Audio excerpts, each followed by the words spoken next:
La verdadera revelación es la conciencia de pecado, y la verdadera liberación llega cuando aceptamos ser guiados por el Espíritu. Hoy en día hay muchas personas que no pueden ver la verdadera revelación y la verdadera liberación en el Espíritu que nos dejó nuestro Salvador. La verdadera revelación que da el Espíritu es la de la conciencia de pecado, que nos lleva hacia la verdadera obediencia.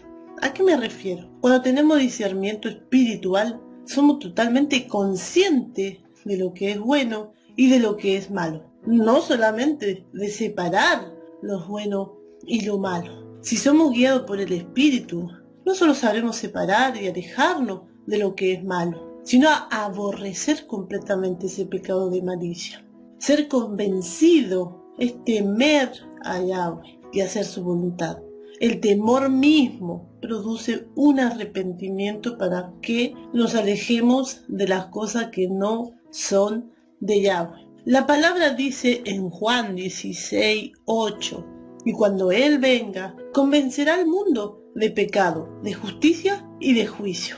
También puede interpretarse como la convicción del pecado, muchos lo habrán escuchado, por parte del Espíritu. Esta convicción revela la verdad de nuestra propia naturaleza caída y la necesidad de ser rescatados. Para eso vino el Hijo de Yahweh, Yahushua, nuestro Salvador, y nos lleva al arrepentirnos y buscar la reconciliación con Yahweh. Por otro lado, la verdadera liberación en el Espíritu se produce cuando ponemos nuestra disposición a ser instruidos por su guía, abandonando los apetitos de la carne. Es sabido que esta liberación no se produce de la noche a la mañana, pero con paciencia, práctica, oración y abstinencia de los apetitos de la carne, llegaremos a ser semejantes a nuestro Salvador. Y esto comienza desde que aceptamos seguir sus pasos y cuando aceptamos ser nuevas criaturas en Él,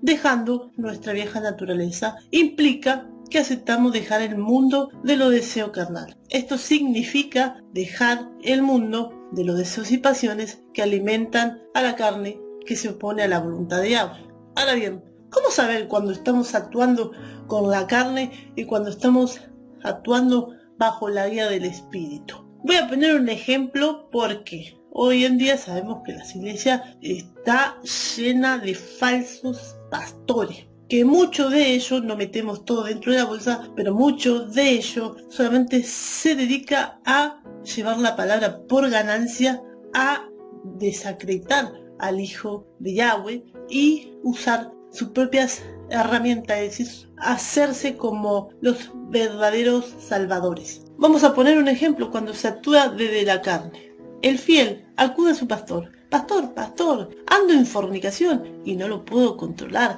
¿Qué debo hacer? El pastor inmediatamente dice, liberación urgente. Estás siendo atacado por un demonio y debe ser liberado con imposición de manos y rito de purificación y disciplina. Como podemos ver, no hay conciencia de pecado de parte de las personas que esperan por liberación de sus líderes. No actúan por el Espíritu, ni son conscientes del pecado que hay en ellos, porque sus líderes solo imponen leyes y castigos sin obediencia. Cuando se actúa bajo la guía del Espíritu, hay una gran diferencia. Por ejemplo, una persona en fornicación que no puede controlar su adicción, entra a su cuarto y ora al Padre en secreto, entra en ayuno y con esto, tengamos cuidado que también lo confunde, el ayuno es la abstinencia de la carne, no es un rito más de dejar de beber agua y de comer, haciendo afligir al cuerpo físicamente. Es más importante, es espiritual, es no darle el apetito a nuestra carne. Entonces, importante, ayuno y oración. ¿Qué significa? Es verdad, somos influenciados por demonios y no todas las veces es fácil salir de ello. ¿Por qué? Porque los demonios son los que nos tientan y nos hacen caer. Por eso nuestro Salvador dice que en muchos casos estos demonios salen con ayuno y oración. ¿A qué se refieren? Y bueno, muchas veces algunas cosas lo podemos dejar fácilmente y a veces no requiere de mucha oración y esfuerzo. Lo aborrecemos prácticamente a veces al instante. Pero cuando dice con ayuno y oración, salen se refiere a la oración constante y a la abstinencia de la carne. Esto significa no darle el apetito a nuestra carne. Vamos a poner un ejemplo. Si tenemos un vicio, si estamos en fornicación, si estamos en chisme, nosotros tenemos que negarnos a nosotros mismos. No darle ese apetito a la carne, porque si no, no vamos a poder lidiar con ese pecado. Es someter a la carne y significa disciplinar los deseos y pasiones del cuerpo que se oponen a la voluntad de Yahweh. Ahora bien, si yo quiero dejar de comer y de beber, pero no someto a la carne, no renuncio a lo que me está haciendo pecar, ¿de qué me sirve el rito? Entonces, como dije anteriormente, significa disciplinar los deseos y pasiones del cuerpo que se opone a la voluntad de Yahweh y en su lugar vivir según el Espíritu. Implica renunciar a los impulsos y deseos que son obra de la carne, como la inmoralidad social, la idolatría, los vicios, la violencia, etc. Y seguir la guía del Espíritu, lo cual conduce a la vida y nos da la paz que necesitamos. En este caso, entonces, no va a servir la imposición de manos de un pastor, de líderes de una congregación y algunas oraciones especiales, como muchos creen, para que nosotros hagamos de esa influencia demoníaca, es decir, de eso que nos está atacando. Porque nosotros como personas que estamos buscando ser rescatados por Yahweh, por medio de su espíritu que nos dejó su Hijo, tenemos que también poner la voluntad. Y la voluntad es justamente salir de eso que nos está atacando, es decir, dejar el pecado. Y Pablo es claro, dice: vivir bajo la guía del Espíritu produce en nosotros fruto de amor, gozo, paz, paciencia, benignidad, bondad, fe, mansedumbre, templanza. Contra tales cosas no hay ley. Esto es Gálatas 5, 22, 23. Cuando estas cualidades de amor, gozo, paz, paciencia, benignidad, bondad, fe, mansedumbre, templanza se desarrollan y expresan en la vida del creyente, contra tales cosas no hay ley. Significa que el fruto del Espíritu se concuerda perfectamente con el mandato de Yahweh. Sus instrucciones fueron destinadas a limitar, refrenar, disuadir o prohibir ciertos comportamientos y equivocaciones. Sin embargo, no es necesaria ninguna prohibición contra la virtud que produce el Espíritu. A eso se refiere.